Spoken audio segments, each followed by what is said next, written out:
They laughed when I walked in, the kind of laugh that stings more than it surprises. My brother nudged my sister like I was some ghost who didn't know she was dead. Even my father smirked, sipping wine from the glass I gave him last Christmas, the one he told people he'd thrown out. I didn't bring a smile. I brought the casserole. Same recipe. Same silence. And then I stepped aside. The lawyer walked in behind me. They weren't laughing after that. That's fine. The judge can talk now. The house was always quiet by 6. Just me. And the clock. I'd wake up before the birds. Not out of need. Out of habit. 2 eggs. 1 for me. 1 for the stray cat that never stayed long. I swept the porch every morning. Even when no one came. There was comfort in that kind of routine. Folding the same towels. Reusing tea bags. Watering plants that hadn't bloomed in years, but I believed they might. The mailbox rarely held anything but catalogs and bills. No birthday cards. No notes. I used to check it twice a day anyway. Hope is a stubborn thing. I kept their photos on the mantle, even when I noticed mine disappearing from theirs. Christmas at Ellen's house, I saw the frame. I wasn't in it anymore. It didn't hurt then. Not much. Just felt cold. Like walking into a room and realizing you weren't expected. I was the one who stayed. When Mama got sick, I moved back. Said I'd only be here a year. It turned into 12. I gave up my job. My apartment. A man who wanted more than I could offer. But I don't blame her. She didn't ask. She just looked tired. And I loved her too much to let her go alone. After she passed, they came. Not for grief, but for boxes. What do you want, Annie? My sister had asked. I said nothing. Not because I didn't want anything. Because I wanted everything to stay where it was. But I watched the furniture vanish piece by piece. The piano. The china. Even Mama's rosary. No one thought to ask if I still prayed. The family dinners stopped for a while after that. Then they came back. Same house, different tone. I was always invited last. Like a formality. Like an obligation someone remembered at the end of a text chain. They started calling it Dad's place. Even though it was in Mama's name for 27 years. Even though the kitchen still smelled like her Sunday biscuits, if I stood there long enough. I made sure everything stayed the way she left it. Cushions fluffed. Curtains washed. The same radio station playing in the morning, just loud enough for ghosts. They teased me for that. Said I was stuck in the past. Said I should get out more. I smiled. Stirred my tea. Didn't say I couldn't afford to go out. Because I gave my savings to help pay off the family debt 2 years before Mama died. They said thank you. Once. I'd spend my evenings in the back garden. Barefoot sometimes. Just to feel the soil. There used to be a swing there. I left the ropes hanging even after the seat snapped. It looked like childhood. I remember thinking, maybe that was enough. Maybe peace was just quiet repetition. Maybe some of us were born to be the background. To make the food, fold the napkins, refill the water glasses while everyone else told stories we weren't part of. I didn't mind. Not at first.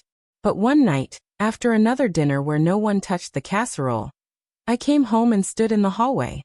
And I stared at my reflection in the glass cabinet. Half my face hidden behind a shelf of crystal no one used. That's when the sentence hit me. I was never truly lonely. Just quietly replaced. Not forgotten. Just removed. I stopped bringing wine. Stopped asking how their kids were doing. Stopped hoping someone would say, "How are you, Annie?" Because they didn't notice when I did. I spent a year like that. Polite silence. Empty favors. Smile at the right time. Nod at the jokes. Laugh when you're supposed to. But under it all, something had started to turn. Not anger. Not yet. Just a slow unraveling of patience. I began to wonder what would happen if I simply didn't show up. Would they call? Would they notice the casserole wasn't there? One week I didn't go. Said I had a cold. They never followed up. Next time I came back, they joked that I'd finally learned to have a life. No one asked where I'd been. That night, I poured myself a glass of wine. Sat on the back porch. Listened to the wind push through the trees Mama planted. And thought about the things I'd given up. Not with bitterness. Just inventory. The dreams. The savings. The pieces of myself that used to have color. I remembered how Mama once said, "Love is what you do in silence." But she never said what to do when no one listens to it. And in that silence, I started to hear something else. A kind of rustling under the floorboards. Not real, just metaphor.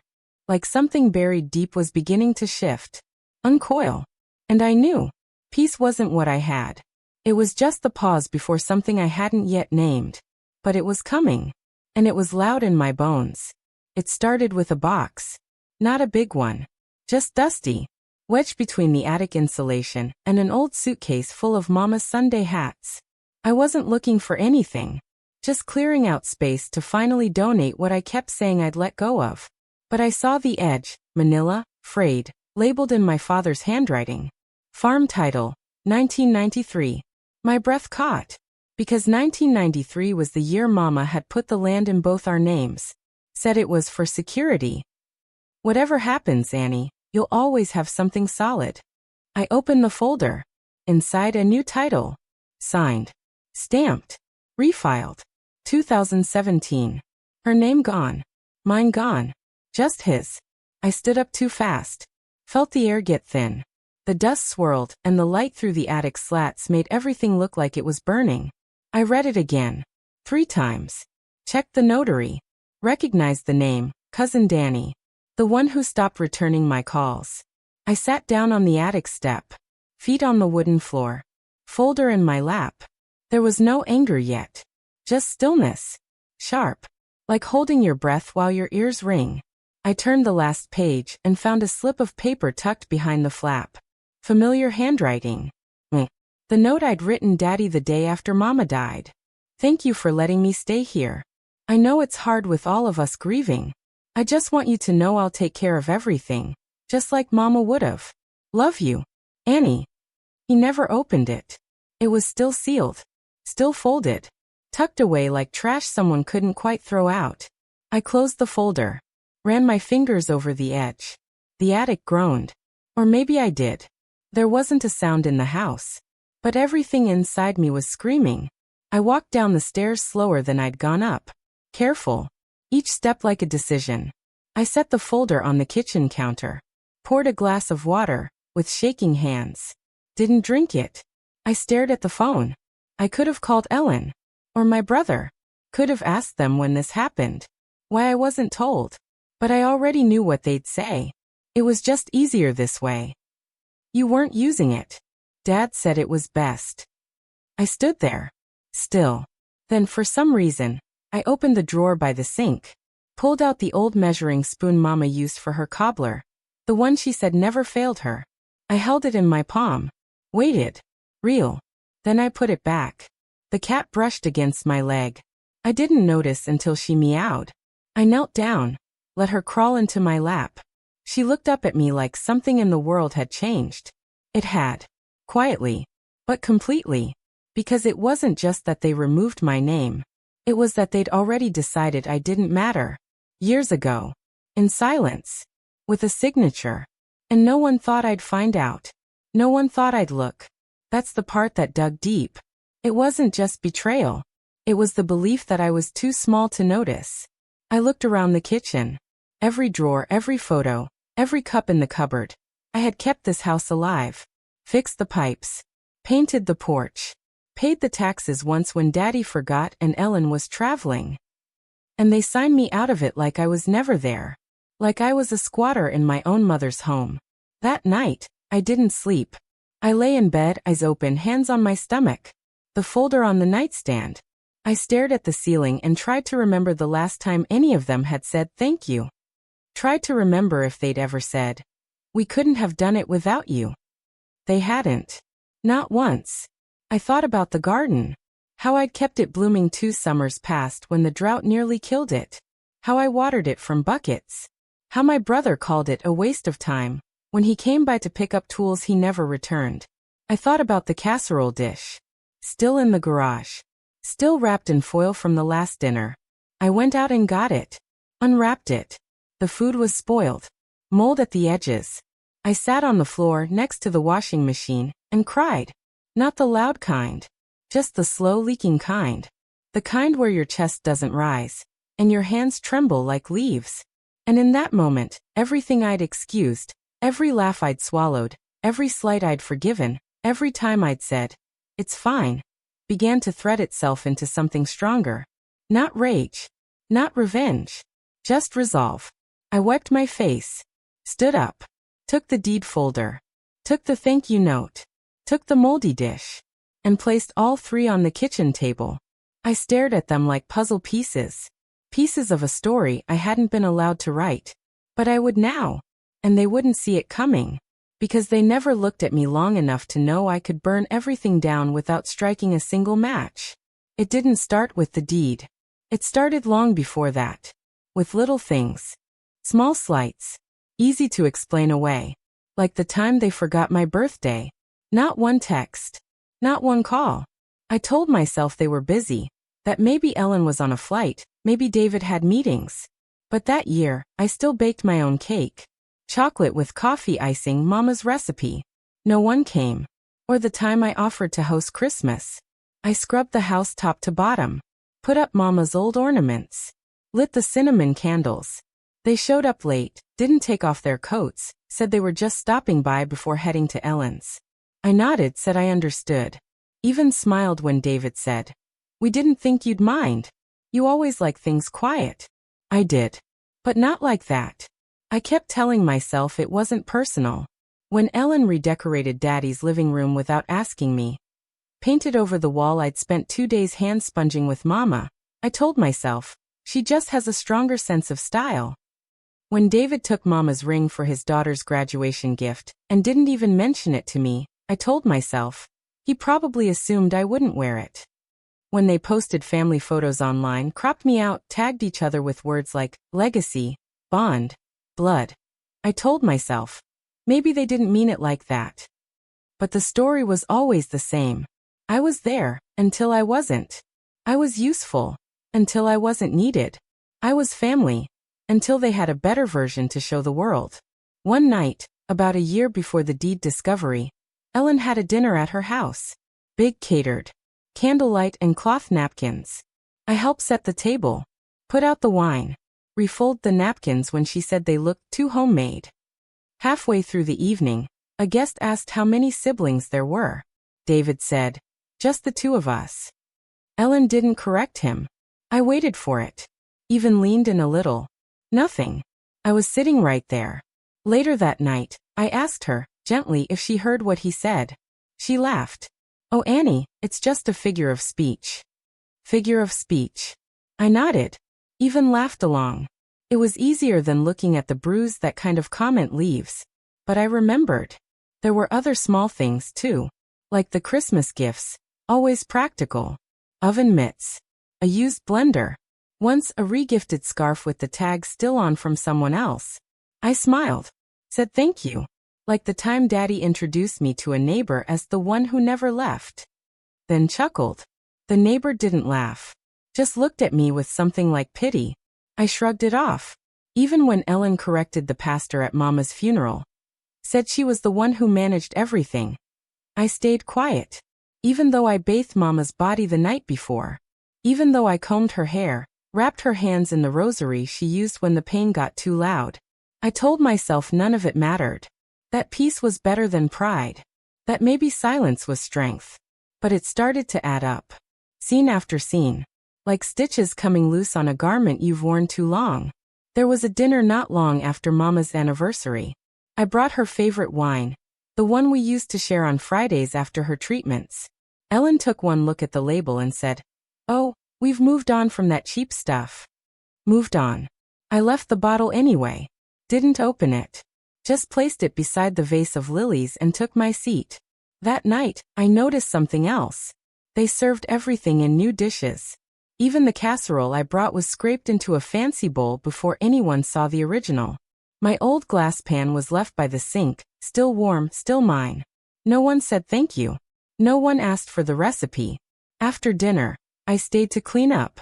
It was habit. And maybe hope that someone would say, "Sit down, Annie. You've done enough." They never did. And when I dropped a spoon and bent to pick it up, I saw it. A gift box in the trash, still wrapped. My handwriting on the tag. For Dad. I stood there, just breathing, for a long time. Told myself maybe he'd already opened it. Maybe it was a duplicate. Maybe. But I knew. Just like I knew the seat at the table kept getting further from the center. Just like I knew they scheduled dinners without me. Then invited me last minute with a half-hearted, "You're still coming, right?" I kept going. Because that's what good daughters do.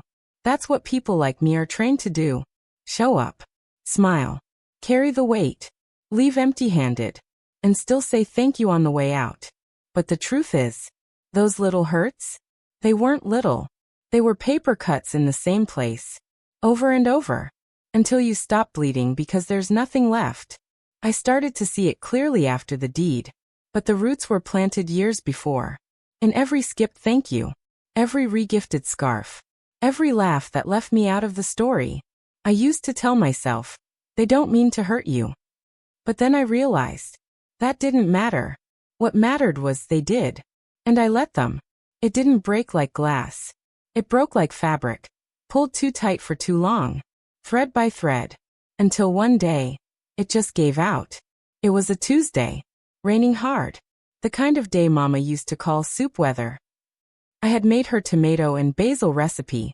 Same pot. Same chipped ladle. The house smelled like her again. Garlic, thyme, and something warm beneath it all. Comfort. I sat at the kitchen table, alone, and poured one bowl. Then poured a second without thinking. Set it across from me like I used to. And then I remembered. There was no second. Not anymore. Still. I let the steam rise. Just sat there and watched it drift upward like prayers nobody answered. I looked across the table, and I saw her. Not her now, but her then. Younger. Laughing. Holding my baby brother in her lap, singing that off-key lullaby she used to hum when she couldn't sleep. I blinked and it was gone. Just me. Just the chair. Just silence. The kind that doesn't comfort. The kind that accuses. I didn't eat the soup. Just covered both bowls. Left the kitchen. I don't know what made me open the old chest at the foot of my bed. It had been months. Maybe years. Inside, yellowed baby clothes. A pair of ballet slippers. One earring from a set I loved but lost. And tucked beneath a layer of tissue paper. A music box. The one Daddy gave Mama when I was born. She used to keep it on her nightstand. Wound it every night until the day she couldn't turn the key anymore. I wound it now. Slowly. Afraid it wouldn't work. Afraid it would. It did. The tune wobbled, but it played. That melody, soft and broken, unraveled me. Because I remembered her humming it the night I held my baby sister for the first time. The night Mama whispered, "This one'll need protecting." She didn't mean from the world. She meant from the family. I laughed when she said it. Thought she was being dramatic. But now, I see it wasn't prophecy. It was warning. I sat there with that box in my lap and cried. Not because I was sad. Because I was tired. Tired of being the only one who remembered. The only one who carried the pieces they kept breaking. I looked around my room. The same curtains. The same quilt. The same dresser I had in high school. Nothing had changed. Except me. And that was the moment. Not the deed. Not the note. Not even the forgotten birthday. It was that music box. That cracked melody. That one memory of Mama telling me I was the strong one. And realizing I'd worn that strength like chains. I whispered out loud. Have you ever remembered something small? Just when everything felt like it was falling apart? Because that's what it was. That sound. That moment. That memory. It all collapsed into one word. Enough. I got up. Found the box of family keepsakes I'd tucked away over the years. The ones no one else wanted. The first spoon Ellen used. David's report card Mama kept in her Bible. A family photo from the late 80s. I was 9 front and center, smiling with missing teeth. I held that photo and noticed something I hadn't before. Everyone else was looking away. Only I was looking straight into the camera. Only I was still. And I knew right then. That was always my role. To hold everything in place while they shifted and spun. And called it growth. I found the casserole dish in the garage again. Still there. Still unwashed. The foil was gone. but the crust around the edges was like cement. They hadn't even scraped it. I carried it to the sink, ran the water, watched it steam, watched the crust melt slowly, and with every layer that came loose, I let go of something. The time they left me out of the group vacation. The time Ellen used my story at the book club and said it was hers. The time Daddy forgot I was the one who drove him to every appointment for 3 years. Gone. Rinsed away. I looked at the clean pan and whispered, never again. That night I didn't go to sleep. I sat in the hallway outside Mama's room, held the music box in one hand, the deed folder in the other. It wasn't revenge I was tasting. It was grief. But not just for her. For me. For the version of myself I kept shrinking to fit inside their lives. For the girl who gave up college to stay close. For the woman who never asked for anything because they made her feel like asking was selfish. I lay down on the floor, arms outstretched, music box still playing. Empty. Forgotten. Perfect. The next morning, I didn't make tea. Didn't sweep the porch. Didn't check the mailbox. I opened the laptop I hadn't used in months. Typed one sentence in the search bar. Estate attorney near me. And closed the music box. Because now, the silence wasn't sorrow. It was strategy. I didn't scream. Didn't throw anything. Didn't announce my anger like a warning shot. That would have made it too easy for them to call me emotional. Overreacting. Bitter. No. I chose stillness. Because I learned something in that quiet. Stillness isn't weakness. It's a decision. And mine had already been made. The lawyer's office was a small one. Off Main Street. Above a consignment shop I used to donate to. His name was written in gold on the door. Michael Caro, Probate and Family Law. I liked the way he shook my hand. Firm. But not performative. Like he saw me. Not just the folder I carried. I told him everything. Not in a rush. Not with tears. Just the facts. Mama's name. The original title. The refiling. The forged signature. I laid it all out on his desk like it was nothing. But it wasn't nothing. It was my whole life. When I finished, he leaned back in his chair. Studied me for a moment. Then said, "You waited a long time to fight." I looked him in the eye. "No," I said. "I waited long enough. We filed everything by the end of that week. Contested the transfer. Requested a forensic review of the signature. Subpoenaed the notary records. Michael handled the filings. I handled the silence. Because they still didn't know. Not David. Not Ellen. Not Daddy. They kept calling like nothing had changed. Asking if I'd make my banana pudding for Memorial Day. I told them I was taking time to myself. They didn't ask what for. I began to take small steps.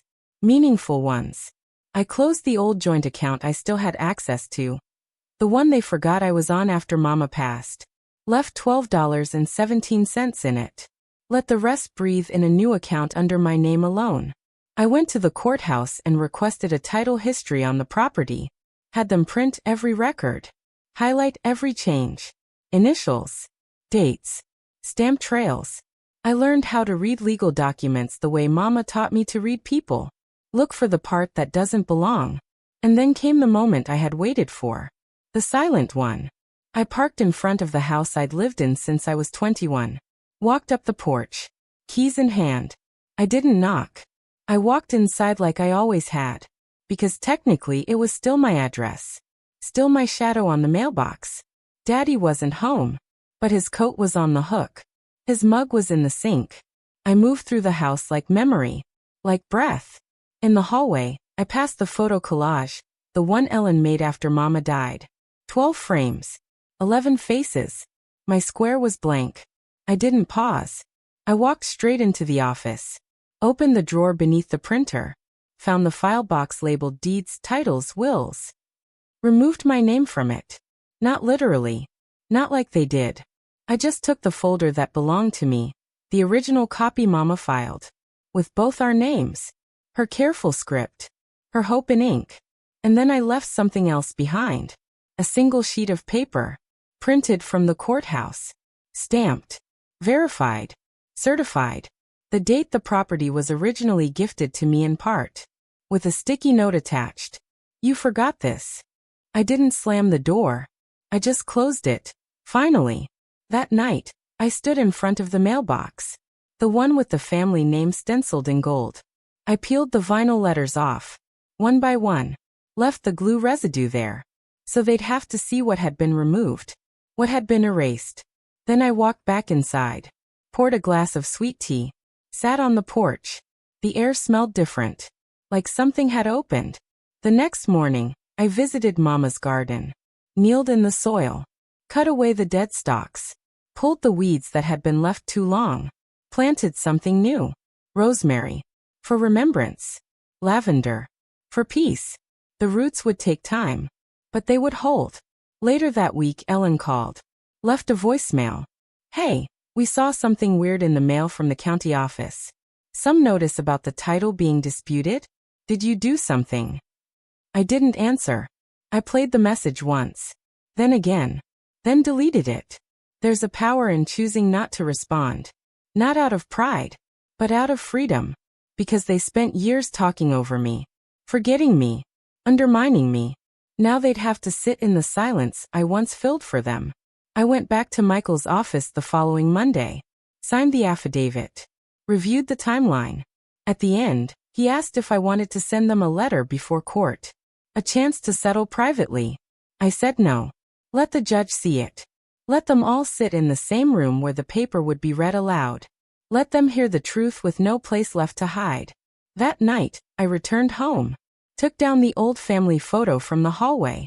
The one where Mama had pinned a ribbon in my hair. I turned it over. Wrote one sentence on the back. She never asked me to stay. I chose to. Then I slid it back into the frame, backward. So only I would know what it really held. The shift wasn't loud. It didn't need to be. It happened in the quiet. In the decisions they didn't see. In the parts of me they never bothered to learn. And now, they'd learn all of it. One page at a time. The letter came folded in thirds. No return address. Just my name typed. Not handwritten. I sat at the kitchen table when I opened it. Same spot I used to do homework. Same table Mama wiped clean with a warm rag every evening, whether we ate there or not. The letter wasn't from Daddy. Wasn't from Ellen. Wasn't even from their lawyer. It was from the county office. A clerk I hadn't spoken to. Attached were copies of a filing request from 2 years ago. Request for power of attorney. Over me. My breath caught in my throat. It said for health and estate purposes. Signed by my father. Seconded by Ellen. With a statement attached from a physician I'd never met. Diagnosis. Early cognitive decline. Date. For months after Mama died. 2 months after I took over all the bills. 1 month after I helped Daddy apply for his VA pension. I read it again. And again. Felt my hands go cold. They had filed paperwork claiming I was mentally unfit to manage property. That I was forgetful. Withdrawn. Unstable since grief. That I should be gently relieved of decision-making capacity. So they could handle the legal burdens on her behalf. The letter wasn't a threat. It was a confirmation. They didn't just erase me.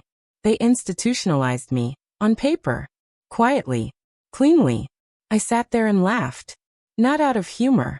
But disbelief. Because I remembered that month. So clearly. That was the month I drove Daddy to 3 doctor visits. Paid the electric bill out of my savings. Made dinner every night while Ellen grieved on yoga retreats in Arizona. And all the while, they were drafting this story. This soft assassination of character. They didn't need me unstable. They just needed it to look that way. And I wondered. How many others read that and believed it? The notary. The clerk. The cousin who signed the new deed with barely a glance. I stood. Walked to the back bedroom. Opened the cedar chest. The thank you note was still there. The one I found in the folder never opened. I took it out. Held it in one hand. Held the new letter in the other. 2 pieces of paper. 2 versions of me. One, written by my own hand, kind, steady, hopeful. The other, a stranger. Unwell. Unreliable. Quietly disqualified. I sat on the bed. Held both papers in my lap.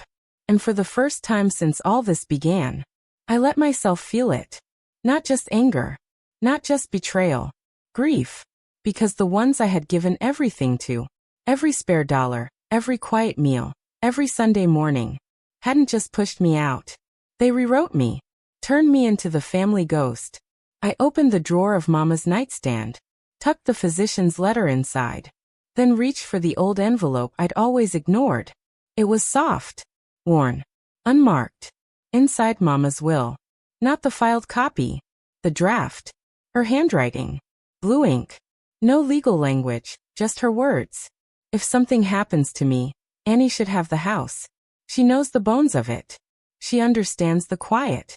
I held the page to my chest. She knew. Long before anyone else did.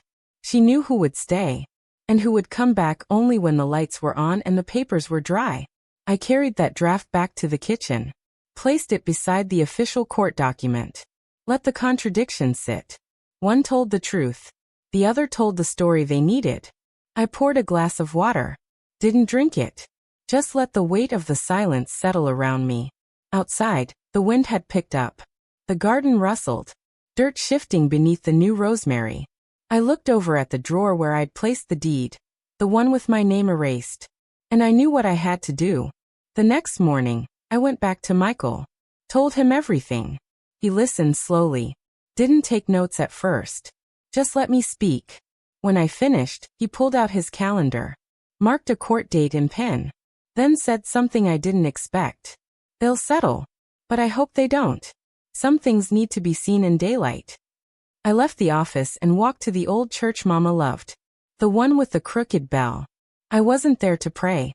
I just wanted to sit on the same pew she used. To feel her closeness in the wood, in the dust, in the sun hitting the stained glass. I sat there until the light moved. Until I felt calm again. Not because it was over. But because I wasn't afraid anymore. They had taken everything they thought I was. And now, they'd see everything they never bothered to learn. That I wasn't fragile. I wasn't soft. I was simply enduring. There's a difference. That night, I placed the crumpled physician letter into a new folder. Labeled it Evidence A. Then I pulled out Mama's thank you note. Read it one last time. Then I burned it. Not out of spite. But freedom. Because that version of me, the grateful ghost, the silent helper, she was gone. And in her place stood someone else. Someone who had been erased. But not forgotten. Not by herself. Not anymore. I woke up before dawn. Not out of habit. Out of peace. Real peace. The kind that doesn't wait for permission. The court date was 3 weeks away. But something in me had already turned. Like a door quietly closing behind me while I walked forward. That morning I made 2 lists. One titled What They Took. The other, What I Still Have. Under the first, my name, my place at the table, Mama's trust. Under the second, my time, my truth, my hands, this land. I stared at that last one. This land. Even without a signature, it still felt like mine. Because I was the only one who stayed to know it. To love it. To bury things in it and pull life from it again. I closed the notebook. Went outside with my gloves and garden shears. Started pruning what I'd ignored. Dead roots. Overgrown shrubs. The vines that had strangled Mama's rose bush. I worked until the sun warmed the back of my neck. Until my body ached in that good, honest way. Later that day, I drove into town. Stopped by the women's shelter. The one Mama used to bake for during the holidays. Same brick building. New faces. I asked to speak with the director. Her name was Carla. She reminded me of Mama. Strong eyes, soft voice. I told her about the land behind the house. Told her it wasn't official yet, but I wanted to set something in motion. She listened without interruption. Then said, "Why now?" I smiled. Because I'm done keeping things that were only ever used against me. We started paperwork. Not a full transfer, not yet. Just a conditional trust agreement. Enough to keep it safe. Safe from them. Safe for someone who needed it. That night, I returned home and opened Mama's sewing box. The same one I hadn't touched in years. Inside was the pen. The one she only used for serious things. Signing papers, writing holiday checks, filling out the last will she never filed properly. I held it like it was alive. like it still carried her fingers. Then I signed my name to the new trust agreement. One firm, clean line. Just me. I felt her in that moment. Not hovering. Just resting. Like she'd finally exhaled. The next day, I stopped by the title office again. Handed the clerk the updated filing forms and affidavit. Made sure they understood what was happening. Then on a whim, I walked across the street to the hardware store. Bought a small metal mailbox. The kind you mount on a garden post. I took it home.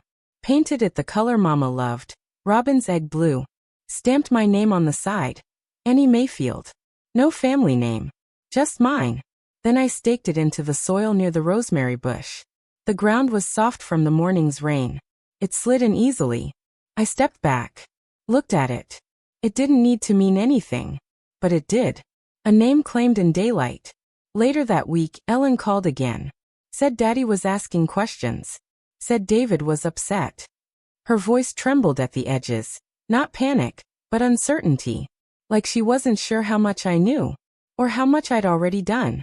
I didn't offer clarity. I just said, "Tell him I found the letter." Silence. Then she asked, "Why are you doing this?" I took a breath. Not out of hesitation, but choice. Because I finally know the difference between being loyal and being used. She didn't call again. 2 days later, I got a voicemail from Daddy. He sounded tired. Tried to make jokes. Said maybe things got confused. That he wasn't well. When he signed things, that Ellen meant well. I didn't delete the message. I just didn't respond. Because sometimes silence is mercy. And sometimes it's the only answer people truly hear. I spent the rest of that week making small changes. Took Mama's nameplate from her garden bench and polished it. Hung new curtains in the front window, soft linen, pale peach. Painted over the scratch marks on the kitchen wall where the high chair used to sit. And then, in the softest moment of all, I opened the old jewelry box. Pulled out the ring. Mama's. The one David took and gave to his daughter. I had found it weeks ago, buried in the drawer at Ellen's house when she'd asked me to help her find a charger. I didn't say anything then. Just slipped it into my pocket while she was upstairs yelling at the dog. Now it sat in my palm. Quiet. Cold. I didn't want it back. So I walked to the garden. Found the hole I'd dug earlier beside the rosemary. And I buried it. Not out of bitterness. But clarity. Because some things lose their meaning when they're passed through dirty hands. And I wanted Mama's ring to rest somewhere honest. I placed a single white stone over the spot. Not to mark it for others. Just so I'd know. A small reminder. I give away what they tried to take. On Sunday, I poured myself a glass of lemonade. Sat on the porch. Watched the wind rustle the mailbox flag. A bluebird landed on the rosemary bush. Just for a moment. Then gone. I smiled. Because for the first time in a long time, I wasn't waiting for the next hurt. Or the next apology. I wasn't looking over my shoulder. Or standing in their shadows. I was here. Now. On land that was mine in all the ways that mattered. And I'd given the best part of it away. Because power isn't what you keep. It's what you choose to let go of. On your own terms. They always come back when things feel like they're slipping. Not when you're tired. Not when you're empty. But when you've stopped asking. The invitation came as a text. From Ellen. Family dinner next Saturday. You should come. Dad wants to talk. No apology. No explanation. Just a carefully chosen tone. Like a hostess extending grace. I stared at the message. Didn't answer. Didn't need to. Because I already knew I would go. Not for them. Not to explain. But to witness. To see the look in their eyes when they realized the version of me they depended on no longer existed. Saturday arrived like any other day. Cloudy. Quiet. I wore the old blue dress. The one they'd laughed at once, called sentimental, and a bit worn. It still fit. I tied my hair back. Slipped on Mama's bracelet. And brought the same casserole dish they'd discarded the year before. Not because I needed them to eat it. Because it was mine. I parked down the street. Walked the long way to the house. The lights were already on. The laughter already flowing. I stood on the porch for one beat. Then opened the door. Their voices fell silent. Just for a moment. long enough to register surprise. David looked up from the carving knife. Ellen froze with a wine glass halfway to her lips. My father cleared his throat like he'd been caught mid-sentence. And then, like always, they recovered. Annie, Ellen said, too bright. You made it. David chuckled. Didn't think we'd see you before court. I smiled, set the casserole on the table without a word, and then stepped aside. The door opened behind me. Michael walked in, suit pressed, briefcase in hand, eyes calm. The room shifted. Laughter shriveled. Who's this? Daddy asked, voice cracking. My lawyer, I said finally. Since you asked me here to talk, I thought it best we all be clear. Ellen stood up, hands fluttering. Annie, this is a family dinner. We don't need. You needed a notary when you removed my name, I said softly. I figured this is less formal. Michael placed a folder on the table. No one touched it. He didn't say much, just outlined the facts. The forged signature, the false medical claim, the timeline, the trust transfer, the pending judgment. Ellen looked like she might faint. David started to protest, but Michael cut in gently. There's still time to settle quietly. But after Monday, this goes before a judge. Then silence. Long. Tense. Daddy pushed his chair back. Looked older than I remembered. Smaller. Annie, he said, voice gravel thin. We didn't mean for it to get this far. I tilted my head. Didn't mean to erase me? Or didn't mean for me to find out? He opened his mouth. Closed it. Michael packed his folder. Nodded to me. Left. I stood there for another moment. Not out of hesitation, but presence. I wanted them to see me. Not the helper. Not the background. Not the dutiful daughter. Me. Ellen reached for my hand. It hovered, then dropped. I don't know what happened to you, she whispered. I finally met her eyes. You do, I said. You just never thought I'd say it out loud. I walked toward the door. Annie. Daddy called after me, voice low. You don't have to do this. I paused. Turned back. You're right, I said. I don't have to. I get to. Then I stepped outside. The night air was warm. The crickets louder than I remembered. It smelled like rosemary. I didn't cry. Didn't shake. I just breathed. By the time I reached my car, another message pinged on my phone. From David. We can fix this. Let's meet alone. I didn't open it. Didn't reply. I just held the phone in my palm for a moment. Then deleted the message. Some bridges don't burn. They sink. Slowly. Quietly. Until the water covers every plank. And if you try to walk back, you drown. For a moment I pitied them. The three of them. Still standing in that dining room, clinging to a version of the past that no longer served them. Then I remembered who I was. I turned the ignition. Drove home with the windows down. The wind on my face. The sky wide open. No more borrowed names. No more silent dinners. No more waiting to be acknowledged. I closed my eyes. The sun warmed my face. The wind moved through the trees. And I remembered something Mama used to say, softly, when she thought I wasn't listening. Peace doesn't ask for permission. It just comes when you're finally too tired to chase anything else. That's what this was. Not a triumph. Not a revenge. Just peace. Earned. Claimed. And mine. Later that day, I boxed up what little was left from the house. Not much. A few old linens. Mama's cookbooks soft at the corners. The music box still working. And the photo from 1989. The one where only I looked at the camera. I slid the photo from its frame again. Read the words I wrote on the back during that night of unraveling. She never asked me to stay. I chose to. And I added one more line beneath it. And now I choose to leave. Because this house, this land, it will still be mine. But I don't need to live in the shadow of what was. I don't need to wait by the phone. Or keep a casserole warm for people who never bring their own plate. So I set my departure in motion. 2 months from now, the house will belong to the Women's Shelter Trust. Fully. No strings. No press release. No plaque with my name. Just shelter. A place where no one will be erased. Where silence will mean safety, not shame. I'll stay to see the first garden planted. Then I'll go. Not far. Just far enough. I already found the cabin. 1 bedroom. By a lake.